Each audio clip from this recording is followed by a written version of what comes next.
अस्सलाम वालेकुम नाजरीन, प्रोग्राम में खुश आमदीद। मेरा नाम है आयशा यूसुफ। नाजरीन, आज एक मरतबा फिर तर्जमान पाक फ़ौज को ये बात आकर करनी पड़ी कि मुल्क की सियासी क़यादत जो है वो मुल्क के इदारों और फ़ौजी जो जर्नैल हैं उनके बारे में नामुनासिब बयानात ना दें और फ़ौज को सियासत में ना घसीटा जाए। ये पहली मरतबा बयान उनकी तरफ से नहीं आया, इससे पहले भी कई मरतबा वो अपनी प्रेस ब्रीफिंग में भी ये बात कर चुके हैं, ट्वीट्स के ज़रिए भी ये बात कर चुके हैं कि फ़ौज का सियासत में कोई अमल दखल नहीं है। लेकिन उसके बावजूद बार बार कि सिर्फ एक सियासी जमात की क़यादत की जानिब से नहीं बल्कि ऑलमोस्ट जो बड़ी सियासी जमातें हमें नज़र आती हैं उनकी जानिब से बार बार ये नाम लिए जाते हैं और तज़हीक आमेज़ अल्फाज जो हैं वो भी हमने एक दो दिन में देखे हैं। आखिर ऐसी क्या वजह है कि बार बार मना करने के बावजूद, ये कहने के बावजूद इस इदारे के कि हमारा कोई ताल्लुक़ नहीं है सियासत से, हमें ना घसीटा जाए, बार बार क्यों घसीटा जाता है? जबकि फ़ौजी जो सियासी क़यादत है वो ख़ुद ये कहती है कि हमने देखा है कि अब ये न्यूट्रल हो सकते हैं, गैर जानिबदार हो सकते हैं। एक तरफ आप ये बात करते हैं, दूसरी तरफ आप दोबारा से कोई ना कोई ऐसा मुतनाज़े लफ्ज़ या मुतनाज़े जुमला कहकर चले जाते हैं जिससे एक नई बहस छिड़ जाती है। इसके ऊपर आज हम बात करेंगे। दूसरा ये कि इमरान खान साहब तो कह ही रहे हैं कि इलेक्शन जल्द से जल्द होनी चाहिए। अब मरियम नवाज़ साहिबा ने भी आज मीडिया से गुफ्तगू करते हुए ये कह दिया है कि मुल्क में जल्द इलेक्शन हो जाने चाहिए। अगर मुस्लिम लीग नून भी यही चाहती है, पाकिस्तान तहरीक इंसाफ भी यही चाहती है, तो कौन नहीं चाह रहा? क्योंकि आसिफ जरदारी साहब ने कल जो प्रेस कॉन्फ्रेंस की थी, मीडिया के नुमाइंदों से मुलाकात में गुफ्तगू की थी, वो ये चाह रहे थे कि इंतखाबी इस्लाहात के बाद इलेक्शन होने चाहिए। लेकिन मुस्लिम लीग नून जो है उसका यहाँ पर मौक़िफ़ कुछ और नज़र आ रहा है। कल के जलसे में सवाबी में जो किया मरियम साहिबा ने, उन्होंने ये भी कहा था कि मुस्लिम लीग नून को कोई ज़रूरत नहीं है पिछली हुकूमत की नाअहली का मलबा अपने सर उठाने की। अब यहाँ पर सवाल ये है कि अगर आपको इस चीज़ का इदराक था तो आपने इस वक्त में इस क्रूशल मोमेंट पर आकर उस हुकूमत को घर क्यों भेजा जिसका अल्टीमेटली हम देख रहे हैं फ़ायदा, उन्होंने एक नैरेटिव बनाया, अब उनको फ़ायदा हो रहा है और जलसों की सियासत शुरू हो चुकी है और जलसों में पावर शो जो हमें नज़र आ रहा है वो भी ज़बरदस्त नज़र आ रहा है। सारी सूरत हाल के ऊपर आज हम बात करते हैं। हमारे साथ मौजूद हैं आमिर ज़िया साहब, सीनियर तज़कियाकार हैं, मुबशिर ज़ैदी साहब, सीनियर सहाफ़ी, सीनियर तज़कियाकार हमारे साथ मौजूद हैं और शहजाद चौधरी साहब, सीनियर तज़कियाकार हमारे साथ मौजूद है। बहुत शुक्रिया हमारे मेहमानों का हमें ज्वाइन करने के लिए। आमिर ज़िया साहब, सर आगाज़ आपसे करती हूँ। सबसे पहले तो बार बार जो है कोई नाम लेकर, कोई एक जुमला कहकर हमारी जो सियासी क़यादत है जिनकी इस वक्त हुकूमत है और जो अपोजिशन में भी है, अगर हम पाकिस्तान तहरीक इंसाफ की बात कर लें तो डायरेक्टली इनडायरेक्टली कोई ऐसी बात कर दी जाती है जिससे इदारे जो हैं उनके किरदार पर सवाल उठना शुरू हो जाते हैं। हालांकि तर्जुमान पाक फ़ौज की अगर ख़ास तौर पे हम बात कर लें, वो कई मरतबा ये वाज़े कर चुके हैं कि हमारा तो कोई लेना देना ही नहीं है भाई सियासत से, आप लोग ही हमें बुलाते हैं मुलाकात करने के लिए तो फिर जाना पड़ता है। तो ये कब तक ऐसा चलता रहेगा और ये बाज़ क्यों नहीं आ रही है हमारी सियासी क़यादत ऐसे रवैये से? ये दिलचस्प बात ये है, वो कहते हैं ना कि आप कंबल को छोड़ना चाहते हैं लेकिन कंबल आपको छोड़ने के लिए तैयार नहीं है। और आप ये देखें कि जब तक पाकिस्तान फौज ने इस बात का ऐलान नहीं किया था कि वो गैर जानिबदार हैं या न्यूट्रल हैं, तो उस वक्त से, उससे पहले आप याद करें, कोई इस तरह से बातें नहीं करते थे, बहुत कम करते थे। ऐसे अगर अनासर हुआ करते थे तो बहुत कम ऐसी आवाज़ें होती थी। लेकिन जब से इन्होंने गैर जानिबदारी का ऐलान किया है और ये कहा है कि जी हम न्यूट्रल हैं, उसके बाद से इन आवाज़ों में शिद्दत आ गई। तो ये एक सवालिया निशान मेरे ख्याल में एक हमारे यहाँ पाकिस्तानियों की बहुत बड़ी तादाद या ऐसी तादाद है मौसर जो समझती है कि जी जो पाकिस्तान की सूरत हाल है और तीसरी दुनिया में जो है किरदार होता है फौज का, तो फौज उस किरदार से वो नहीं कर सकती, छुटकारा हासिल नहीं कर सकती, चाहे वो पसंद करे ना पसंद करे, उसको ये जो है ना क्रॉस उठाना है, लेके चलना है। कि ज़ाहिर है कि तरक्की पजीर ममालिक की अपनी सियासत होती है और जो तरक्की पजीर ममालिक हैं उसकी अलग सियासत होती है। यहाँ पर फौज सबसे मुनज़्ज़म, सबसे डिसिप्लिन और सबसे ज़्यादा मतलब है कि आप कहेंगे ना कि तालीम के हवाले से, ह्यूमन रिसोर्स डेवलपमेंट के हवाले से सबसे मौसर इदारा होता है और कोई और सिविलियन इदारा इसको मुकाबला नहीं कर सकता। तो अब ये जो एक है कि यकीनन पाकिस्तान बहुत बड़ी बड़ी मुश्किलात का शिकार है।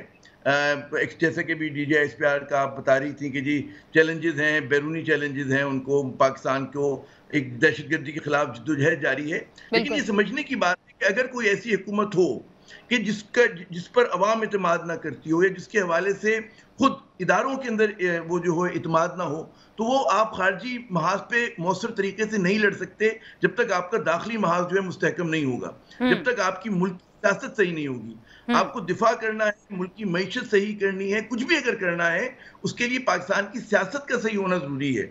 तो सियासत अगर टेढ़ी है, सियासत में बदनवान लोगों का राज है, बदी का राज है, उन लोगों का राज है कि जिसके ऊपर अवाम समझते हैं कि उन्होंने अपनी सियासत को अपने पर्सनल मफादात के फैलाव के लिए इस्तेमाल किया, तो फिर मेरे ख्याल में जो फ़ौज की ख्वाहिश है मासूम सी कि जनाब हम सिर्फ जो है बैरूनी ताकतों से लड़ेंगे और अपने जुग्राफिया का दिफा करेंगे, तो वो फिर इतनी मुझे अमलियत पसंदी उसमें नज़र नहीं आती।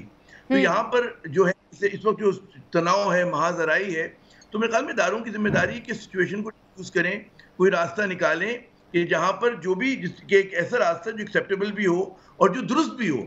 बात ये होती है दुरुस्त होना बहुत ज़रूरी है, वो मुनसिफाना हो, उसमें ये ना हो कि आप करप्शन को छूट दे दें। अगर आप ये करेंगे तो इसको नुकसान पहुंचेगा। अगर आप कहेंगे जी बदनवानों से हमें हाथ मिला लेना है, हमें प्रेगमेटिक हो जाना है, तो मुल्क को नुकसान पहुंचेगा। तो ऐसा रास्ता होना चाहिए कि जो आप मॉरल हाई ग्राउंड पर हों, आपका मॉरल कंपस सही हो, आपके यहाँ अदालत जो है वो सही फैसले कर रही हो, इलेक्शन कमीशन अपना किरदार अदा कर रहा हो। तो तमाम इदारों की जिम्मेदारी है कि जनाब वो इस मुल्क को सही रास्ते पे लाएं।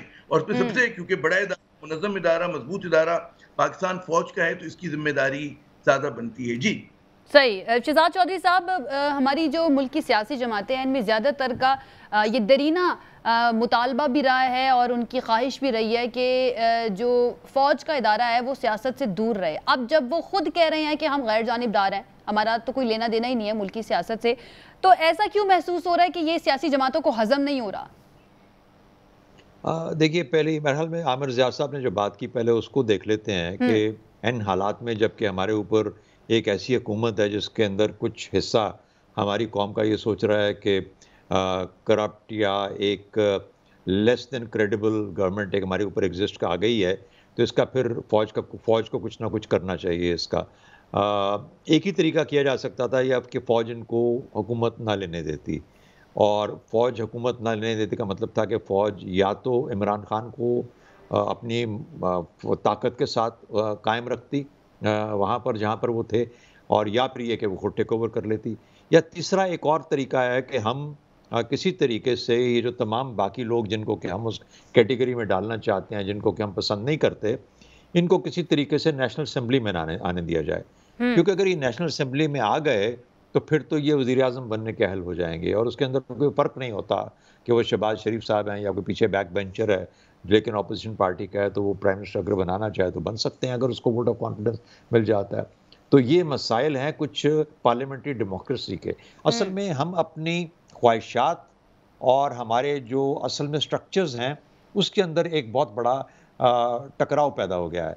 ख्वाहिशात हमारी कुछ कह रही हैं, जज़्बात कुछ कह रहे हैं, लेकिन जो स्ट्रक्चर्स वो जो 70 साल से या पिछले लेट्स से 73, 74 जिनको हम लेके चल रहे हैं, वो कुछ और हमें बता रहे हैं, हमारा आइन कुछ और बताता है। तो ये स्ट्रक्चर्स को बदलना पड़ेगा। तो मतलब ये है कि पाकिस्तानी फ़ौज की ज़िम्मेदारी नहीं है कि कौन नेशनल असेंबली में जाता है। ये अवाम अपने वोट से लोगों को नेशनल असेंबली में भेजते हैं, और जो नेशनल असेंबली में पहुँच जाता है, वो वज़ीर-ए-आज़म बनने का अहल हो जाता है। इससे पेशतर के सारी दुनिया कहे कि ये शहजाद चौधरी का दिमाग फिर गया है, तो वो अभी फ़िलहाल फिरा नहीं है। लेकिन मैं ये बताना चाह रहा हूँ कि हमें अपनी ख्वाहिशात, अपने जज़्बात, अपनी सोचों को इस आइन, इस कानून, इस तरीके, इस प्रोसेस और स्ट्रक्चर्स के नीचे मातहत रखना पड़ेगा, जब तक कि हम उनको तब्दील नहीं कर पाते। अगला सवाल क्विकली मैं उसका जवाब दे देता हूँ, इससे पहले कि मुबश्शिर बहुत बेहतर मुझसे गुफ्तगू करके बताएंगे। वो ये है कि जो फ़ौज है, क्या ये सियासत में मुलव्वस है या नहीं है। मुल्क के अंदर 75 साल में से 30-33 साल, 35 साल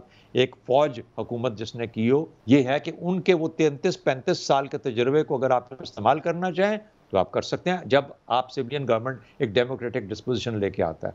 हमें कोशिश ये करनी है कि फ़ौज को कम से कम सियासत के अंदर धकेला जाए, और ख़ास तौर पर नाम लेके तो कभी भी किसी को नहीं जिक्र करना चाहिए इसके अंदर। फ़ौज एक अदारा है, ये इंसान मुख्तलिफ लोगों का मजमुआ तो हो सकता है, लेकिन मुख्तलिफ लोगों की पहचान नहीं है ये। फ़ौज एक इदारे के तौर पे देखा जाएगा, उसमें जो भी हो, कोई भी कोर कमांडर, कोई प्रिंसिपल स्टाफ ऑफिसर, कोई जनरल, सब everybody belongs to Pakistan army. Pakistan army as a role, और ये जब हुकूमतें होती भी हैं और जो उनकी मदद कर भी रहे होते हैं, फिर भी अपने दफा कर रहे होते हैं, फिर भी वतन की सालमियत के लिए लड़ रहे होते हैं, शहादतें दे रहे होते हैं, पहले भी देते रहे, पिछले 4 साल भी देते रहे, अब भी दे रहे हैं। देते रहेंगे। वो तो उनका काम है, उसको इंशाल्लाह जारी और सारी रखेंगे ताकि ये कौम कायम रहे और हम सब हिफाजत के साथ अपने मुल्क में रह सकें इंशाल्लाह। अब मुबशिर जैदी साहब, सर जो बयानात है थोड़ा सा ज़रा उनका जायज़ा ले लेते हैं और आपकी राय जान लेते हैं। मरियम, पहले आसिफ अली जरदारी साहब ने जो नाम लेकर बात की और जो अल्फाज इस्तेमाल किए फ़ौज के एक जर्नैल के बारे में, उसके बाद आज मरियम साहिबा का ये बयान सामने आया कि ऐसा शख्स सरबराह होना चाहिए पाक फ़ौज के इदारे का जो बेदाग हो, जो मुतनाज़े ना हो। एक राय ये पाई जा रही है कि एक तरफ तो मुतनाज़े किया जा रहा है एक ऐसे शख्स को जो कि दौड़ में शामिल है पाक फ़ौज का सरबराह बनने की, और दूसरी तरफ आप ये बयानियाँ बना रहे हैं कि जी गैर मुतनाज़े नहीं होना चाहिए, मुतनाज़े नहीं होना चाहिए, माफ़ कीजिएगा।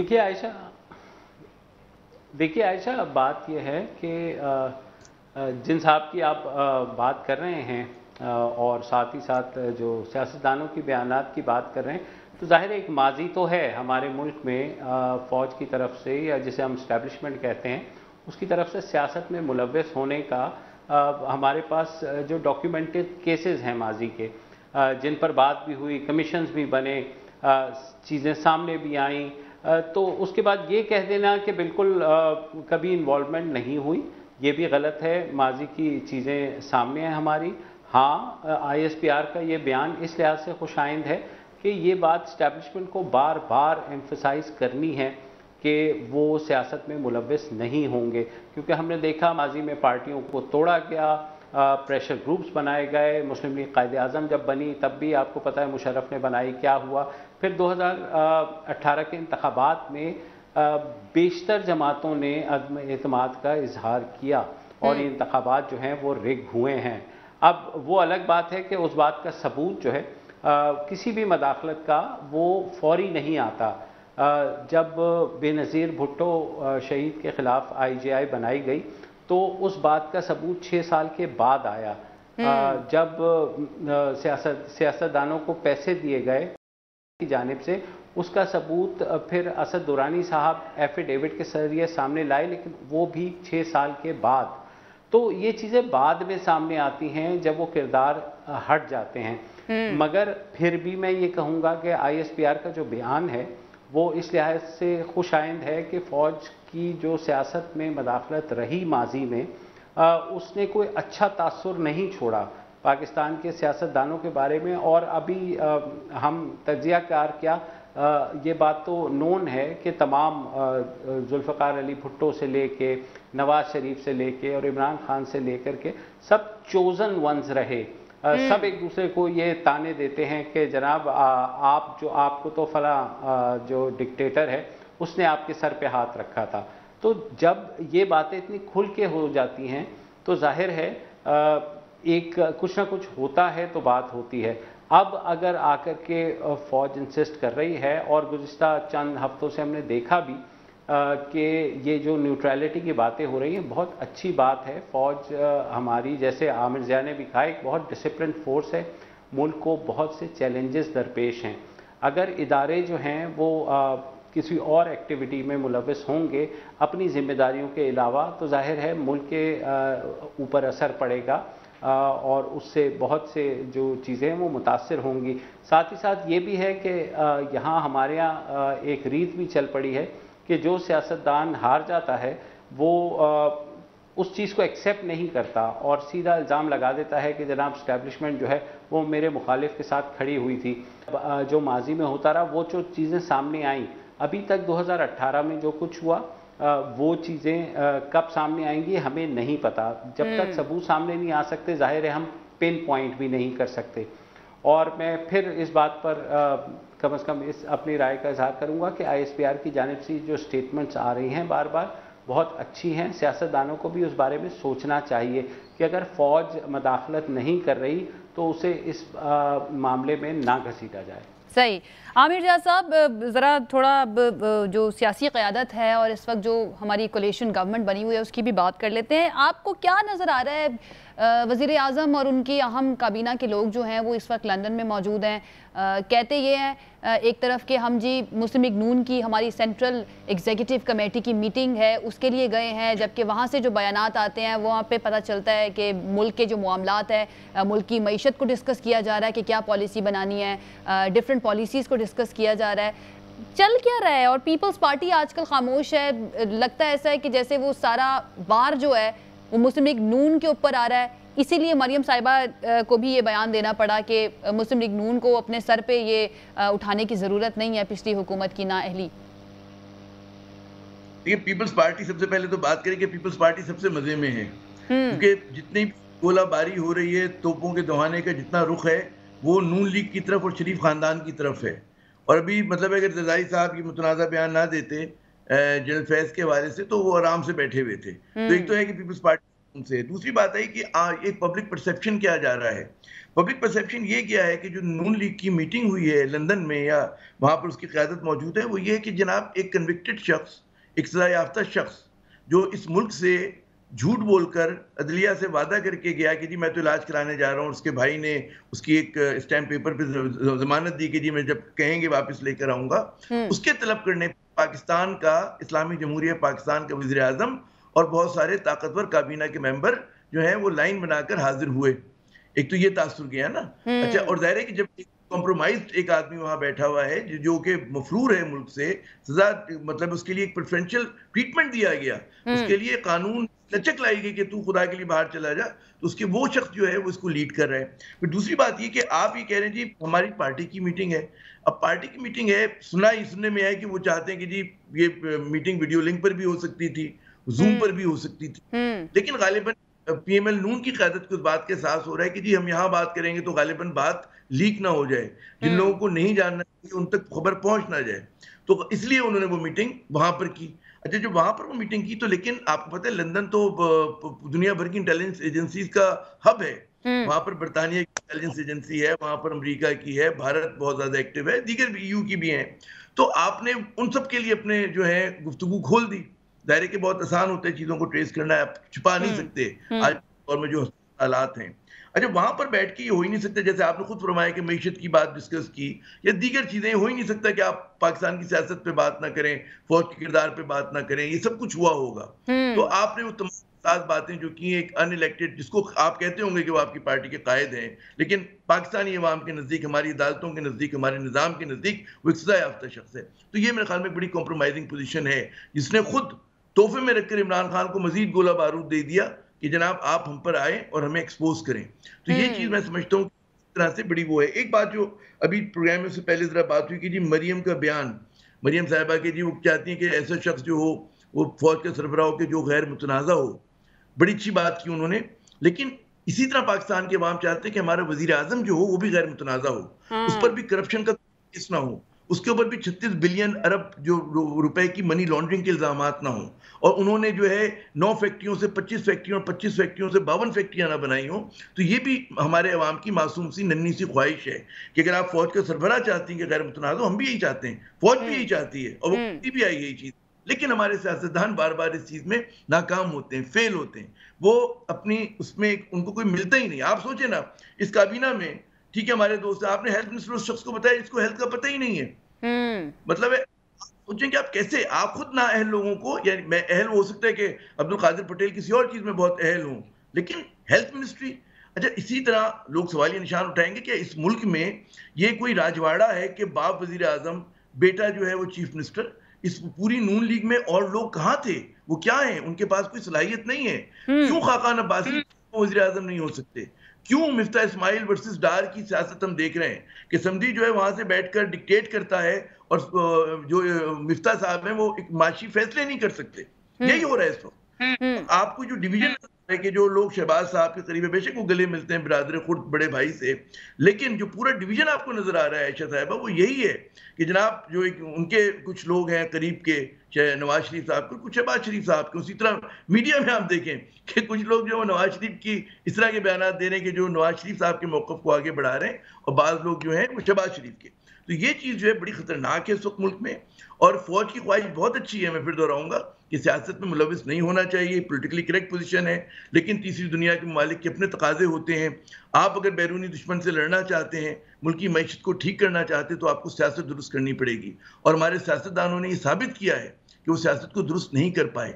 एक बात जो हमारे एयर मार्शल साहब ने की स्ट्रक्चर की, जो उन्होंने कहा कि फिर कहते हैं अजराए मजाक उन्होंने कहा, बात ये कि जी स्ट्रक्चर हमारा जो है ये नाकाम, 50 साल से हम इस स्ट्रक्चर को पार्लिमानी जमहूरियत को चला रहे हैं और हर बार देखते हैं कि इसका रिजल्ट जो है वो मनफी आता है। तो फिर हमें ये फैसला करना होगा कि हमारी जो अवामी ख्वाहिशात, जज्बात, ये मुल्क के लोगों की साइकोलॉजी है वो भाई मैल नहीं करती इस सिस्टम से। हमें ये जो आप इम्पोज करके आपने वेस्टमिनिस्टर का सिस्टम अपने ऊपर लेकर आ गए हैं, वहां पर पूरी तालीम है, हमारे यहाँ मतलब तालीम नहीं है। यानी आप कह रहे हैं कि इतने तजर्बे हो चुके हैं इस मुल्क के साथ, एक सिस्टम तब्दील करने का तजर्बा भी करके देख लें, हो सकता है वो भी चल जाए। सिस्टम तब्दील होना चाहिए, बहस आनी चाहिए, और ये बड़ी अच्छी बात।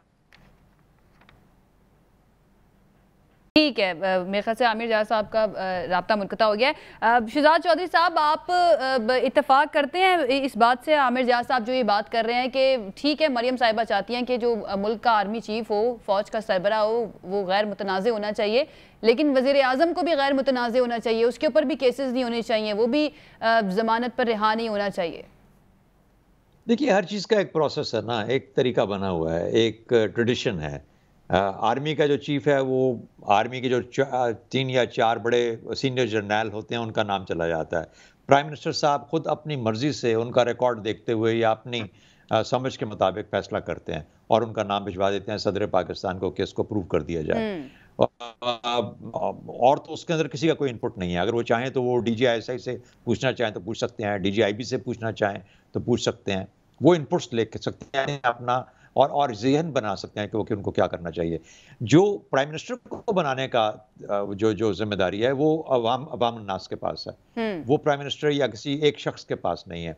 लेकिन हमें, मेरा ख्याल है कि इस चीज़ पे यकीन रखना चाहिए कि अगर जो तरीका है, जो बात कर रहे थे आमिर ज़िया, मेरे ख्याल में जो बहुत इंपॉर्टेंट बात है कि हमारा जो स्ट्रक्चर है क्या ये हमें सूट करता है या नहीं करता। मैं ज़ाती तौर पे कुछ भी चाहूँ उसका फ़र्क इसलिए नहीं पड़ता कि ये तो एक अवाम की राय है जो कि पिछले 40-50 साल में एक उभर के सामने आई है कि इस किस्म का निज़ाम हमारे लिए सबसे बेहतर है। जो लोगों ने समझा, जो लोग 56 में जिन्होंने बनाया आइन और उसको रिहैश करके 73 का आइन बनाया, वो हमारे सामने मौजूद आ गया। ये हमारी इस वक्त ये मजबूरी है, हमें इस आइन के नीचे चलना है। अगर 2/3 मेजॉरिटी हो या कोई और जो जिसे बेसिक डॉक्ट्रिन ऑफ स्ट्रक्चर्स कहते हैं या बेसिक स्ट्रक्चर डॉक्ट्रिन कहते हैं, जो आइन का हिस्सा है, उसको आप छेड़ नहीं सकते, जिसमें पार्लियामेंट्री डेमोक्रेसी उसका हिस्सा हमारे सुप्रीम कोर्ट ने डिक्लेयर कर दिया। तो अगर ये चीज़ें हैं तो हम इसको छेड़ नहीं सकते। आप रेफरेंडम करा लें और बहुत लार्ज मेजॉरिटी ये कहे कि इसको चेंज करना है, तो शायद उसमें बेहतर तरीके हों। लेकिन क्या इसका ये मतलब है कि हमारे पास अच्छे लोग नहीं है जो कि पार्लियामेंट्री डेमोक्रेसी को लेके आगे चल सकते हैं? क्या हमारी पार्टीज जो हैं वो अपने आप को रीथिंक नहीं कर सकती कि एक वाइडर पार्टिसिपेशन होनी चाहिए जहां पर के कुछ लोग, क्या हम फर्स्ट पास द पोस्ट के इतने कैदी हैं कि फर्स्ट पास द पोस्ट के साथ हम एक प्रोपोर्शनल रिप्रेजेंटेशन को ज्यादा बेहतर अंदाज में मिक्स करके और एक बेहतर रिप्रेजेंटेशन के साथ आगे नहीं चल सकते? क्या हमारे दिमाग इतने ही बंद हो गए हैं? कैसे हो कोई इस वक्त जो हम सिचुएशन देख रहे हैं या पिछले 3-3.5 साल से जो देख रहे हैं, कोई एक दूसरे के साथ बैठने के लिए तैयार ही नहीं है, तो फिर कैसे होगा ये? तो इसलिए ये जो जिम्मेदारी है, तो फिर क्या एक पीपल्स रेवोल्यूशन किया जाए। वही जो इमरान खान साहब चाह रहे हैं, वो कह रहे हैं कि अच्छा मैं पीपल्स रेवोल्यूशन लेके आता हूँ। शायद रेवोल्यूशन होगा भी कि नहीं होगा ये भी मुझे मालूम नहीं है। 2/3 भी ले पाएंगे कि नहीं ले पाएंगे ये भी मुझे मालूम नहीं है। ये जो इतने बड़े मजमे हैं, इनको वोट में कन्वर्ट कर पाएंगे या नहीं कर पाएंगे ये भी किसी को पता नहीं है। तो इसलिए ये वो तमाम चीजें हैं कि जब तक हमारा निजाम तब्दील नहीं होता, हमें इस निजाम को ही वर्क करना है। एक और चीज भी नहीं हमें पता कि अगला जो इलेक्शन अभी हो या बाद में हो, वो भी शफाफियत के साथ होता है या नहीं होता। उस निज़ाम को बेहतर करने का तरीका ये है कि रिप्रेजेंटेशन को बेहतर किया जाए। अगर आपके पास प्रोपोर्शनल रिप्रेजेंटेशन की जहां गुंजाइश है, वहां पर बेहतर लोगों को लेके आइए। अपने रिश्तेदारों को, अपने हवारियों को, अपने दोस्तों को मत नवाजिए ऐसी पोजीशंस के साथ जहां पर के मिनिस्टर ऑफ हेल्थ के ऊपर सवालात उठाए जा सकते हो या किसी और पे सवालात उठाए जा रहे हो। तो ये चीजें ऐसी हैं जो कि आप as leader of the political party अपनी पार्टीज में जमहूरियत लेके आइए ताकि लोगों का एतमाद बढ़े आपके ऊपर। कुछ और लोगों को ऊपर आने दीजिए। तो ये वो चीज़ें हैं जिससे कि निज़ाम बेहतर किया जा सकता है। इससे निज़ाम बेहतर किया जा सकता है। मुबश्शिर साहब, आप हल्का सा बुझते हैं, यकीनन कुछ कहना चाह रहे होंगे, तो ब्रेक मुझे लेनी है, लेकिन उससे पहले मैं आपका कमेंट ले लेती हूँ। मुस्लिम लीग नून जो है वो ये अब जो गैर मकबूल फैसले करने हैं इस वक्त, जो खासतौर पर मुआशी बहरान है, सियासी बहरान, तो एक तरफ जो मईशत का इतना बड़ा जिन उनके सर पर सवार हुआ है, इसको हल करने के लिए जो गैर सियासी गैर मकबूल फैसले करने हैं इस हुकूमत ने, क्या ये मुस्लिम लीग नून खासतौर पर कतरा रही है या डर रही है वो फैसले करने से, इसलिए अब जल्दी इलेक्शन की बात की जा रही है? जी बिल्कुल वाज़ेह है, वो हिचकिचा इसीलिए रहे हैं कि अगर वो ये फैसले करेंगे जो किसी को करने हैं, इमरान खान ने भी गलत किया था पेट्रोलियम प्राइसेस को फ्रीज करके, और ये भी गलत कर रहे हैं उस चीज़ को लिंगर ऑन करके कि पेट्रोलियम प्राइसेस दुनिया भर में बढ़ रही हैं, तो यहाँ पर जो है आप क्यों नहीं बढ़ा रहे, सिर्फ अपनी पॉलिटिकल एक्सपीडियंसी के लिए या अपनी सियासत को फ़ायदा, तो ये फ़ायदा नहीं इन्हें मिलेगा। मेरे ख्याल में तो शायद इनको ये भी लग रहा होगा कि ये जो आ गए हैं तो सारे का सारा मलबा जो है इमरान खान की, आप उसे बैड गवर्नेंस कह लें या उसे कुछ भी कह लें, उसका मलबा तो बहरहाल इनके सर गिरेगा, और जितना इंतखाबात डिले होते जाएंगे उतना ही ज़्यादा प्रेशर जो है वो फिर मुस्लिम लीग नून, पीपल्स पार्टी और इत्तेहादियों के ऊपर पड़ेगा कि जनाब आपने एक सिस्टम को हटाया और आप ये दावा करके आए कि आप एक्सपीरियंस हैं, आप सब कुछ चीज़ें 3-3 दफ़ा पहले आ चुके हैं, आप चीज़ें जो हैं वो करते रहे हैं माजी में, आपसे क्यों कंट्रोल नहीं हो रहा। तो ये सवाल तो जाहिर है एक आम पाकिस्तानी पूछेगा, उसे इस बात से गर्ज कतई नहीं है कि इमरान खान हो या नवाज शरीफ हो, अगर उसके पेट पे लात पड़ रही होगी तो वो ये नहीं देखेगा कि जो ऊपर जमाते हैं वो कौन सी बेहतर जमहूरियत का लेक्चर दे सकती है या बेहतर जो है वो साजिश का जिक्र कर सकती है। उसको रोटी चाहिए, उसको अपनी मोटरसाइकिल में पेट्रोल चाहिए, और उसको जो है कम से कम एक इज्जत की ज़िंदगी चाहिए। सही सवाल यहाँ पर ये है कि अगर ये चीज़ें मालूम थी और मुस्लिम लीग नून इतनी एक्सपीरियंस जमात, इतने एक्सपीरियंस उसके अंदर सियासतदान है, क्या उनको ये चीज़ें नज़र नहीं आ रही थी कि आगे आकर इस तरह के गैर मकबूल फैसले करने पड़ेंगे? उसके बावजूद उन्होंने ये हुकूमत गिराई और हुकूमत गिरा के अपने ऊपर अब ये मलबा डाल लिया है कि उनको ये फैसले करने ही पड़ेंगे। आखिर क्यों इस तरह से किया गया, और क्या किसी ने कोई गलत तरीके से इनको मिस कैलकुलेट करके चीज़ें बताई? एक ब्रेक के बाद इस पर बात करेंगे। Stay with us. जी नाज़रीन, ब्रेक के बाद खुशामदीद। ब्रेक पर जाने से पहले जो सवाल मैं छोड़ के गई थी कि अब जिस चीज़ का इदराक बज़ाहिर जो मुस्लिम लीग नून को हो रहा है कि उनको जल्दी इलेक्शन में चले जाना चाहिए ताकि उनको गैर मकबूल फैसले ना करने पड़े, आखिर जल्दी उनको किस बात की थी? क्या उन्होंने मिस कैलकुलेट किया है सारी सिचुएशन को? क्या इस बात का इल्म या इदराक नहीं था कि जो भी हुकूमत में आएगा, जिसके पास भी फैसला साजी का इख्तियार होगा, उसको आकर इस तरह के फैसले करने पड़ेंगे? आमिर ज़िया साहब, आपको ऐसा लगता है कि मिस कैलकुलेट किया गया है ये सारी सिचुएशन को? अगर मिसकैलकुलेट इल्म तो होगा कि चैलेंजेस क्या हैं, वो छुपे हुए चैलेंजेस नहीं थे। जो लोग मईशत का वाजबी सा भी इल्म रखते हैं उन्हें पता था कि सूरत हाल क्या है। अच्छा, लेकिन पहले हमें कॉन्टेक्स्ट में डालना पड़ेगा कि माशी चैलेंज है क्या। हमारे यहाँ मतलब है कि कुछ चीज़ें इंडिकेटर्स बहुत अच्छे थे। हमारी एक्सपोर्ट्स जो हैं 25% बढ़ी हैं, हमारा जो रेवेन्यू कलेक्शन है वो 28 से 30% बढ़ा है, उसी तरह रेमिटेंसेस बढ़ी, तो आपकी सोर्स ऑफ इनकम होती है ना, जिससे डॉलर आते हैं। जी जी। हमें इंपोर्ट्स की वजह से हुआ, और इंपोर्ट्स की वजह से इसलिए हुआ जिसको कहते हैं कि जी बैरूनी शॉक्स हमें पाकिस्तान को लगे कि वर्ल्ड कमोडिटी प्राइसेस इतनी ज़्यादा आगे बढ़ गई, इतनी 40 अगर डॉलर का क्रूड ऑयल मिलता था वो 80 और 100 के दरमियान है। पाम ऑयल ले लें, वीट ले लें, जो भी चीज़ें हम इंपोर्ट करते हैं उनकी कीमतों में बेपनाह इजाफा हुआ।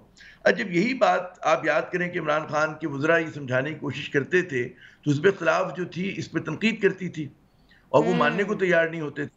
अच्छा, आप याद करें हमारा मीडिया का भी मैं बहुत बड़ा इसमें समझता हूँ किरदार है, क्योंकि हम लोगों ने एक हाफ ट्रुथ बोला या अनएजुकेटेड हमने आर्ग्यूमेंट्स को आगे बढ़ाया। हम मतलब है बगैर कॉन्टेक्स्ट को समझाए हम एक चीज में सनसनीखेजी लेकर आते थे अपनी कवरेज में कि पेट्रोल बम गिर गया, फला चीज हो गई, रिलीफ कब मिलेगा। जब आप ये सवाल करें कि रिलीफ कब मिलेगा तो आपको ये पता होना चाहिए कि आपकी मतलब है कि खजाने में इतने पैसे हैं कि रिलीफ दे सके ना दे सके। हमने बहस को किसी तरफ ले गए मीडिया। आमिर ज़िया साहब, आप इस चीज़ को समझते हैं कि जिसका आपने जिक्र किया था आमिर ज़िया साहब के एक डिवीजन हमें मीडिया के अंदर भी नजर आई है कि कुछ लोग एक सियासी जमात के साथ हैं और कुछ लोग दूसरी सियासी जमात के साथ हैं। जब एक सियासी जमात की हुकूमत कोई इकदाम करती है तो मुखालिफ पार्टी का मीडिया जो होता है उस चीज़ को बढ़ा चढ़ाकर और सनसनी फैलाने की कोशिश करता है। इस चीज़ को भी आप जिम्मेदार समझते हैं इसका, ये जो डिवीजन पैदा हुई है मीडिया के अंदर? तो बहुत बड़ा हमारे यहाँ ये जो एक जाहिलाना ख्यालात का फरोग है उसमें हमारा आपका मीडिया का बहुत बड़ा वो किरदार है। आज लोग ये सवाल करते हैं एक इंडिपेंडेंट फेयर ऐसी चीज जिसके ऊपर आप कहें ना कि वो पार्शियल ना हो, वो आपको कहाँ से वो कंटेंट मिलेगा? तो वो आपको बहुत कम जगह मिलेंगी, बहुत कम सहाफ़ी ऐसे मिलेंगे, और जो वो बेचारे ऐसे हैं तो उनकी आवाज नकार खाने में तूती जैसी है, क्योंकि वो लोग होते हैं जो एक्सट्रीम पोजीशन लेके बात कर रहे होते हैं। आप कोई बेहुदा बात कर दें, कोई आप अहमकाना बात कर दें, आपका वायरल चीज हो जाएगी, और आप जब बैठ कर संजीदा बात बताने की कोशिश करेंगे तो गालिबन कोई इसको ये लिखेंगे उस चीज पे तो उस पर तवज्जो नहीं दी जाएगी। ये भी हमारी बदकिस्मती है, सोशल मीडिया का जो दौर है कि जहां पर गोल्ड फिश जितनी हमारा अटेंशन स्पैन है बैसियत मतलब है लोगों के, तो उसमें हम लोग एक अच्छी डिबेट नहीं कर पा रहे, तो उसी का खमियाजा जो है अब ये लोग भुगत रहे हैं। अब ये नहीं हो सकता कि जो फैसले करने हैं कि आपको जाहिर है कि आप ये नहीं कर सकते कि जी सब्सिडी ना दें, लेकिन सब्सिडी टारगेटेड दें। आप मोटरसाइकिल वाले को सब्सिडी दें, लेकिन जो लग्जरी कार चलाता है, एसयूवी चलाता है, उसकी कोई और वो बिजली की कीमतों में भी आप कर सकते हैं। आपका जो एहसास प्रोग्राम था जिसको रिक्रिस्चन करके दोबारा उसका नाम बेनजीर इनकम सपोर्ट कर दिया गया, उसके जरिए आपको बहुत ज्यादा डाटा मिलेगा कि आप टारगेटेड सब्सिडी दें और उसमें आवाम पे रिलीफ मिलेगा। और हमारे जितने भी बड़े अमीर लोग हैं जो डिफेंस में रहते हैं, क्लिफ्टन कराची की अगर मैं बात करूं या बाकी शहरों के अमीर इलाकों में, तो उनके तो मतलब है जो उनका रहन सहन का अंदाज है उसके मुताबिक तो वो चवन्नी भी जो है टैक्स नहीं दे रहे होते। तो ये हुकूमत जो कर सकती है, यानी कि इसको ये जो अभी मुबशिर कह रहे थे कि जी आप ये नहीं कर सकते कि अक्रॉस द बोर्ड आपने सब्सिडी दी हुई है, आप खत्म करें इस चीज को। आपको ये करना पड़ेगा जब कि वो एनर्जी सेक्टर रिफॉर्म्स होने चाहिए इस मुल्क में, फौरन होने चाहिए, लेकिन जनाब गैर मकबूल काम था, पीटीआई भी नहीं कर सकी, मुझे उम्मीद नहीं कि ये लोग करने जाएंगे। इसीलिए जितनी जल्द इस आज के हालात में आप अबूरी हुकूमत लेकर आते हैं, मतलब है मैं जल्द की मुराद में ये नहीं कह रहा कल आ जाना चाहिए, बल्कि गुज़िश्ता कल में आ जाना चाहिए था। अबूरी हुकूमत लेकर आते हैं जो ऐसे फैसले कर सके, क्योंकि कोई भी पॉलिटिकल गवर्नमेंट जिसको इलेक्शन पे जिसकी नजरें हैं वो ये फैसले नहीं कर सकती। वो आप सोचें कि इसके ऊपर ये नून लीग की सियासी खुदकुशी होगी, ये लोग तबाह हो जाएंगे अगर ये लोग आईएमएफ की कंडीशंस पे अमल करते हैं। इमरान खान इनको दीवार तोड़ के पीछे धकेल देगा। एक तो माशाल्लाह पहले इन पे इतने सारे मसाइल के शिकार है, बदउनवानी है और पता नहीं क्या क्या है, उसमें से ये भी अगर हो जाए तो नहीं है। तो आप इसका फिर एक ही हल, और इसी में मैं कहता हूँ कि हमारे इदारों का किरदार है कि जनाब आप सिचुएशन को डिफ्यूज करवाएं, क्योंकि हमारा मुल्क खुदा ना खास्ता खाका मतन बैंक्रप्सी की तरफ जा रहा है। हम इलेक्शन तक का भी इंतजार नहीं करते। आपके पास 5 हफ्ते के आपके पास रिजर्व हैं जी, मतलब इंपोर्ट्स की।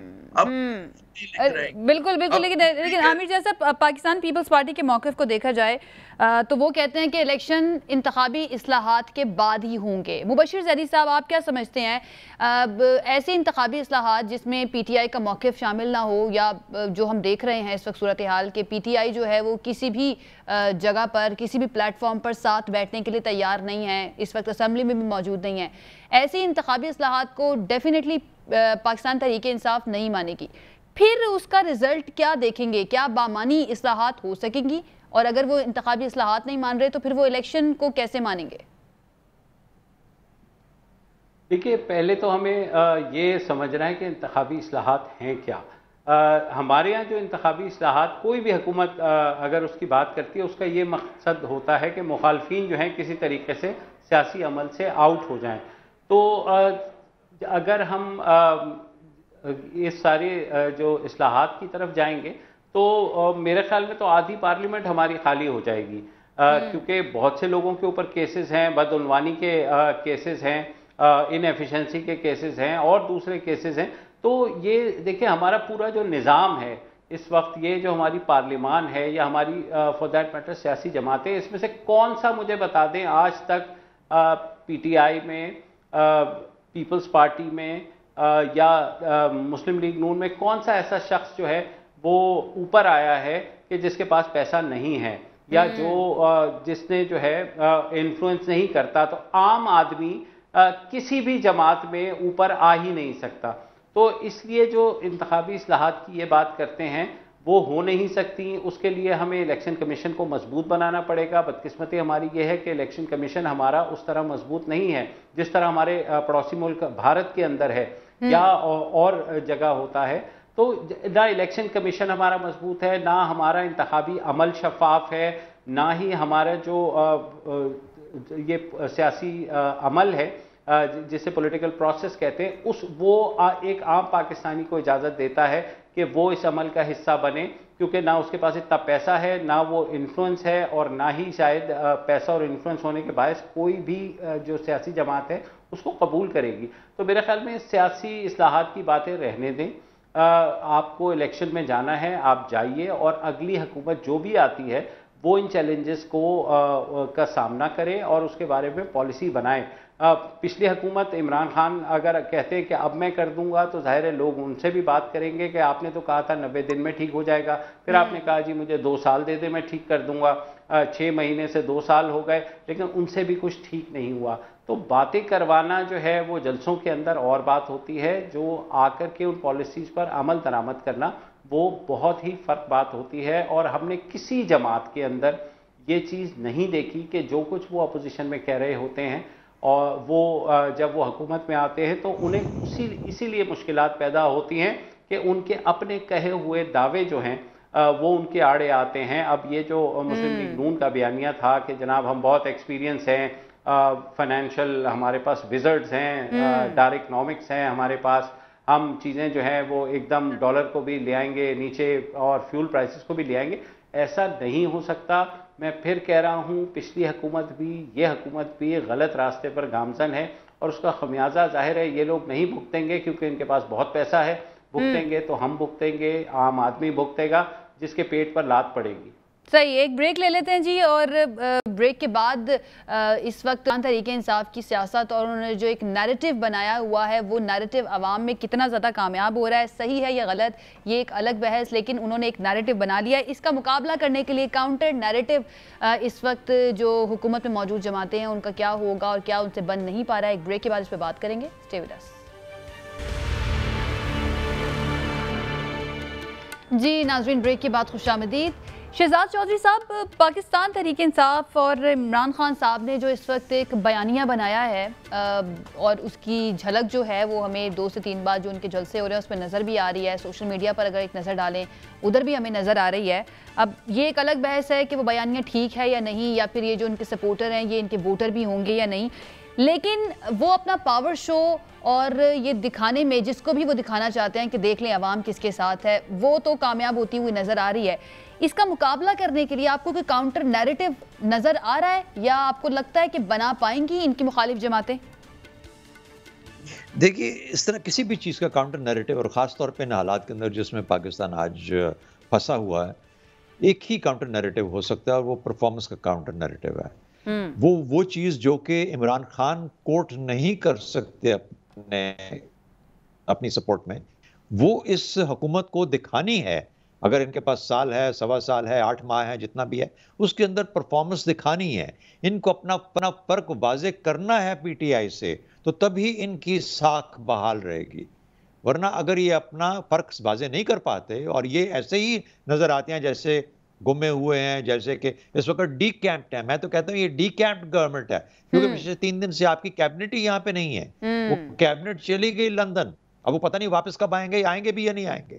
तो ये सवाल पैदा हो रहा है कि ऐसी हुकूमत जो अपनी जगह से भाग जाए और जो काम ना कर पाए, अब सवाल उठे हमारी पिछली बहस में ये उठा कि वो क्या कर रहे हैं, वो क्यों कर रहे हैं। इसलिए वाज़ेह तौर पर ऐसे मुश्किल फैसले कौन सी सियासी हुकूमत करना चाहेगी और फिर इस क्या कीमत अदा करेगी उसका, खासतौर पर जब इलेक्शन सर पे खड़े हैं। तो कहने का मतलब ये हुआ कि जो इनको परफॉर्म करके अपना बयानिया बताना था, बातों से बयानिया नहीं होंगे।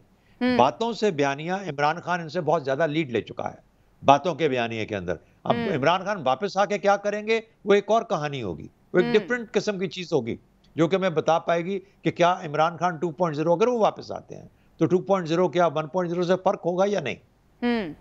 सही। आमिर जिया साहब, होगा तो फिर हमारे लिए हालात ऐसे ही मुश्किल लेके होंगे जैसे कि अभी तक रहे हैं। ठीक है आमिर जिया साहब, ये जो बात करें शहजाद चौधरी साहब, इसमें ये बात भी बड़ी अहम है कि मुस्लिम लीग नून की जो काबीना है, जो इस वक्त मखलूत हुकूमत की काबीना है, उसमें मुस्लिम लीग नून के वज़रा गए हुए हैं, लेकिन ये हुकूमत जब आई तो कहा गया कि ये क्योंकि मखलूत हुकूमत है तो सारे फैसले मुशावरत से होंगे। तो सवाल ये है कि वहाँ पर जाकर जो मीटिंग्स हो रही हैं, जो फैसले किए जा रहे हैं, उसमें बाकी जमातें या बाकी जमातों के वज़रा हैं, क्या उनका मौक़िफ़ भी शामिल है? क्या वो जमातें भी ऑन बोर्ड हैं? ये तो देखें, नवाज शरीफ साहब का जो अंदाज था ना, वो शुरू से किचन कैबिनेट के जरिए अपनी काबीना चलाया करते थे और काबीना की मीटिंग नहीं करते थे। ये उनकी रिवायत है उस खानदान की, इसी तरह से उन्होंने किया।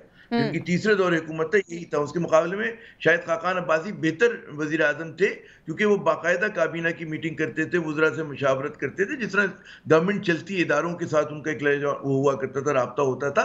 वो ज़ाहिर है कि ये शरीफ बरादरान इस पर यकीन नहीं रखते, ये इत्तेकास चाहते हैं अपना और अपने खानदान का। अब जाहिर है कि ये लोग वहां पे गए हैं, ज्यादातर ताकतवर मिनिस्ट्रीज इनके पास हैं, तो ये अपनी पार्टी में कंसेंसस, क्योंकि इनकी पार्टी में भी कंसेंसस नहीं है ना, उस कंसेंसस के लिए गालिबन, और ये कितने मुश्किल हालात में कि जहां पर पीपल्स पार्टी पे हुकूमत में भी है लेकिन उसको गाली भी नहीं सुनने को मिल रही, तनकीद जो है वो सारी की सारी नून लीग पर हो रही है, तो जाहिर है कि बहुत ही मुश्किल, they are in a no win position. अच्छा, अब बात ये भी इन्होंने की कि जी बयानिए की लड़ाई में नून लीग क्या कर सकती है। बड़ा मतलब है आसान उसका, शहजाद चौधरी साहब ने कहा कि जी परफॉर्मेंस, लेकिन परफॉर्मेंस दिखाने का वक्त ही नहीं है इनके पास। हुकूमत जब भी कोई नहीं आती है, आयशा साहिबा, तारीख हमारी ये रही कि अपनी मकबूलियत के अरूज पर होती है और उसकी कम होने में 1.5-2 बरस लगता है कम अज कम। हमारे यहाँ ये पहली हुकूमत है तारीख में शहबाज शरीफ साहब की जो डे 1 से गैर मकबूल है और मुतनाज़ा है, और तारीख में जो हुकूमत जाती है वो गैर मकबूल होती है, यानी कि इमरान खान की, और वो 2-3 साल के बाद उसके कहते हैं ना सेल्स में विंड आती है, उसके जो वो होते हैं बादबानों में हवा भरी जाती है। यहाँ पर इमरान खान के बादबानों में पहले दिन से हवा भरी हुई है और वो एक बड़े बड़े मजमे जमा कर रहे हैं। तो ये बिल्कुल नई चीज हो रही है तो पाकिस्तान के अंदर। और इसमें अगर आप ये समझें कि जितने बयानिए हैं जो अवाम के दिलों के करीब बयानिए, बदनवानी का बयानिया इमरान खान साहब के पास है, high moral ground Imran Khan साहब के पास है, रियासत मदीना का बयानिया उनके पास है, ठीक है ना। अच्छा, फिर वो कहते हैं कि जी इंडिपेंडेंट पॉलिसी वो उनके पास है। अब तो वो सारी चीजें जो अवाम के दिलों के करीब हैं, और फिर वो वाहिद सियासतदान है जो कहते हैं जी कुछ भी हो जाए, मैं मर जाऊं, मैं इन लोगों से जो बदनवान उनसे हाथ नहीं मिलाऊंगा। अब यहाँ पर उनका एक वो आ जाता है कि उनका आइडियलिज्म आ जाता है और उनका एक सेल्फ राइटियस चीज आ जाती है जिसको अवाम पसंद करते हैं। हम लोग क्यों नहीं समझते इस बात को कि दरपर्दा आप साजिशें करते रहे कि बैठ के जी आप किसी कहते हैं ना जनरल साहब के हुजूर पेश हो गए, आपने हाथ जोड़ लिए और फला काम कर लिया। ये होता है हमारी सियासत में बहुत, मगर अवाम को पसंद रहनुमा आते हैं जिनमें जुर्रत होती है, जो निकल कर बाहर बात करते हैं, जो मतलब है कि उनके दिलों के तारों को छेड़ते हैं। इंटेलेक्चुअल्स कभी बड़े लीडर, हमेशा वो बड़े लीडर होते हैं कि जो अवाम के जज्बात की उसको पल्स को समझ लेते हैं और उनमें खुद एक बहादुरी का उनसर होता है। तो यहाँ पर इमरान खान में वो झलक लोगों को नजर आ रही है। उसके मुकाबले में जो उनके सामने रहनुमा है, अब वो शहबाज शरीफ साहब है, कॉम्प्रोमाइज है, नवाज शरीफ है, कॉम्प्रोमाइज है, जरदारी है, कॉम्प्रोमाइज। परफॉर्मेंस हमने देखी हुई है सिंध में, 14 साल से देख रहे हैं पीपल्स पार्टी की परफॉर्मेंस, माशाल्लाह। मतलब है जो इन्होंने इस शहर का हाल किया, कराची का हाल किया, हैदराबाद का किया, दिल्ली सिंध का हाल किया, तो परफॉर्मेंस भी छुपी हुई नहीं है इन लोगों की। अच्छा, पहले महीने में नजर आ गया कि फैसले करने में इनकी टांगे कांप रही हैं बेचारों की, जो है नून लीग के लोगों की। तो बात थी कि इनके पास कुछ है नहीं, ये लोग tried tested and failed politicians हैं, और ये इसलिए हुक्मरान शराफिया हम पे डोमिनेट कर रही है। इनके पास पैसा है, इस सिस्टम को एक्सप्लॉइट करते हैं। हमारा जो इस्टेब्लिशमेंट है बार बार इनको कॉम्प्रोमाइज कर लेता है। कॉम्प्रोमाइज सियासतदान नहीं करते, इस्टेब्लिशमेंट कॉम्प्रोमाइज करते हैं इनसे, और इन बदनवान लोगों को एक बार फिर ऑक्सीजन की थैली आप फराहम कर देते हैं। वरना इन पे तो सियासत के दरवाजे बंद होने चाहिए। आप अगर आपको निजाम चलाना है तो ईमानदार लोगों को, मैं एक मिसाल 1 मिनट में देता हूँ। अभी बरतानिया में उनके एक MP पे एक स्कैंडल छपा कंजर्वेटिव पार्टी की, जी वो अपनी पार्लियामेंट में हाउस के अंदर पोर्नोग्राफी देखते हुए फोन पे पकड़े गए। पहले दिन उन्होंने डिनाई किया, इतना प्रेशर पड़ा उसको रिजाइन करना पड़ा। ये जमहूरियत होती है, दिस इज डेमोक्रेट वर्क। वहां पर एक बहुत बड़ा टेनिस स्टार था बरतानिया में, उन्होंने उसका देखा कि जी कितना बड़ा स्टेचर है, कितने उसने टाइटल जीते हुए हैं, उसको उन्होंने उठा के जेल में डाल दिया क्योंकि उसने डिफॉल्ट की पेमेंट्स पे। यहाँ पर हमारे तो जो प्लेयर्स हैं बड़े, वो मैच फिक्सिंग होती है, उसकी सजा नहीं होती। तो आपका तो निजाम ही अजीब है। आप FIA का आज का जो फैसला है कि जी हम परसों नहीं करेंगे मनी लॉन्ड्रिंग का केस, भाई दुनिया के किस में होता है? मतलब है इस पे तो अवाम निकल आना चाहिए, इनके घरों को गिरा देना चाहिए। जो आमिर जाज साहब, इस पर FIA ने नोटिफिकेशन जारी किया है कि ऐसी कोई बात नहीं है, हमने कोई केस वापस नहीं लिया और इसी तरह से ये चलता रहेगा। लेकिन खबरें जो रिपोर्ट होती रही हैं सुबह से वो यही थी कि FIA ने यही दरख्वास्त की। वो तो रद्द-ए-अमल फिर देखा ना, फिर में बहुत सारी बातें हम लोग आफ्टर थॉट पे करते हैं। इनकी ख्वाहिश यही है वो भाई अगर उनका इंटीरियर मिनिस्टर, उनका वजीर आजम, तो कैसे FIA केस चलाएगी उन पर? चोरों, आपको अगर ऑफिस होल्ड करना है पहले नाम अपना साफ करें, मुकदमों से निकले, फिर आप आगे हैं। पाकिस्तान वाहिद बदकिस्मत तरीन मुल्क है कि यहाँ पर आप चोरों को, डाकुओं को लाकर हमारे सरों पर मुसल्लत कर देते हैं और हम लोग कॉम्प्रोमाइज करते हैं। कहते हैं जी बड़ी मुफाहमत हो गई, कुछ चीजों में आपको नॉन कॉम्प्रोमाइजिंग होती है। ठीक है शहजाद चौधरी साहब, सर आमिर जाज साहब जो बात कर रहे हैं कि इमरान खान का मुकाबला करने के लिए अब कोई काउंटर नैरेटिव जो है वो इन जमातों के पास नहीं होगा, लेकिन कुछ लोगों की सर ये राय है कि नवाज शरीफ अगर वापस आ जाते हैं तो ये जरा इमरान खान के कद काट के बराबर उनके बयानिए में डेंट होगा और आवाम जो है, जो उनकी सपोर्टर है या उनकी वोटर है, वो उनके साथ निकलेगी। आप समझते हैं कि ऐसा मुमकिन है कि नवाज शरीफ अगर आ जाते हैं? नहीं, मैं जरा वो आमिर की बात को आगे बढ़ाना चाहूँगा। देखिए बात यह है कि जो ब्रिटिश MP जिसको के निकाल दिया गया है, जिसने इस्तीफा दे दिया, उसको आर्मी चीफ ने पकड़ा था वो काम करते हुए, जिसके ऊपर उसने नहीं दिया ना। आर्मी चीफ का तो काम नहीं था, ब्रिटिश आर्मी चीफ का, कि उसने उसको पकड़ा और उसने कहा कि मैंने पकड़ लिया इसलिए मैं इसको बाहर निकाल रहा हूँ। कहने का मतलब यह है कि आपके निज़ाम में एक खुद से तत्हीर का अमल होता है, और अगर वो तत्हीर का अमल ना हो तो आप अपने गिरबान में खुद झांकते हैं। आप सहारों का और इन जगहों का आप प्रॉक्सीज का इंतज़ार नहीं करते कि आपके नीचे कोई खड़ा होगा, आपको मजबूत करेगा और आपको बताएगा। तो कहने का मतलब ये हुआ कि वो चीज़ें, हमारा फ़र्ज़ क्या है मेरी नज़र में, बिल्कुल उन्होंने बातें सही की, एज फार एज PMLN को टारगेट किया, PPP को टारगेट किया। मुझे अपने आवाम को एज अ तज्ज़ियाकार, क्योंकि मैं किसी पार्टी से ताल्लुक नहीं रखता, मुझे ये वाज़ेह करना है कि इमरान खान के 4 साल के दौरे हुकूमत में क्या क्या कमज़ोरियाँ थी, ताकि मेरे अवाम जब वोट दें तो वो किसी शख्स को वोट मत दें, वो एक परफॉर्मेंस को, एक कैपेबिलिटी को, एक कैपेसिटी को वोट दें। इसलिए मेरा काम एज अ हुकूमत, एज एन एस्टैब्लिशमेंट, ये नहीं है कि मैं जाके देखूं कि कौन बन सकता है वज़ीर आज़म या किसको बनाना चाहिए या किसके पीछे कौन सा दागदार उसका बैकग्राउंड है, माजी है, जिसकी वजह से मुझे उसको नहीं सामने लेके आना। ये अवाम का काम है, अवाम वोट देंगे, वो आदमी आ जाएगा। तो अवाम को सिखाइए, और हमारा सिखाने का अमल ये है कि मीडिया के जरिए हम उनको ये पैगाम पहुंचाएं कि देखिए हकीकत ये है, इमरान खान बहुत अच्छे आदमी होंगे लेकिन उनकी तरफ से ये गलतियां हुई। ये लोग जो है ये मांगते, अपने आप को समझते बहुत कुछ है, लेकिन इनके अंदर यही कमजोरियां हैं। वोट देना का आपका काम है। जब आप पर्ची पे मोहर लगा रहे होंगे, आप ऐसे शख्स पे लगाइए जो आपके मुल्क का भी ख्याल करे और आपको आगे लेके जाए और आपके मामलात का भी ध्यान कर पाए। मेरा ख्याल है ये हमारा काम है। आयशा, वो ये कि बिल्कुल यही होना चाहिए, मैच्योर डेमोक्रेसी में बरतानिया जैसी यही होना चाहिए तो, और हमारी, लेकिन क्योंकि इमेच्योर जो एक फ्लॉड डेमोक्रेसी है इस मुल्क में, तो यहाँ पर वो बरतानिया की तरह एफिशिएंसी नहीं हो सकती। दूसरी बात है कि दुनिया के हर मुल्क में एक वो कहते हैं ना गेट कीपर्स होते हैं। गेट कीपर या तो सिस्टम होता है, सिस्टम कैप्चर हुआ है, एलीट कैप्चर है यहाँ पर, तो यहाँ पर आप अवाम पे भारी जिम्मेदारी नहीं छोड़ सकते, अब वो मैनिपुलेट हो जाते हैं। तो आपको कम से कम नहीं पड़ेगी, भाई आप शर्त रखें कि MA होना चाहिए, आप ड्राइवर रखते हैं, आप कहते हैं जी मैट्रिक पास हो, लाइसेंस हो। MP बनने के लिए, लॉ मेकर बनने के लिए कोई तालीम की शर्त नहीं, बिल्कुल होनी चाहिए। आपको होना चाहिए कि जी करप्शन कोई आपका केस ना हो, कोई क्रिमिनल केस ना हो, कोई करप्शन का केस आप पे ना हो, ठीक है, पब्लिक सर्विस। ठीक है सर, माजरत करूंगी, वक्त हमारे पास खत्म हो गया, बहुत शुक्रिया हमारे मेहमानों का हमें ज्वाइन करने के लिए। नाज़रीन, ये था हमारा आज का प्रोग्राम। अगले हफ्ते एक मरतबा फिर से हाजिर होंगे। अपना ख्याल रखिए, इजाजत दीजिए, अल्लाह।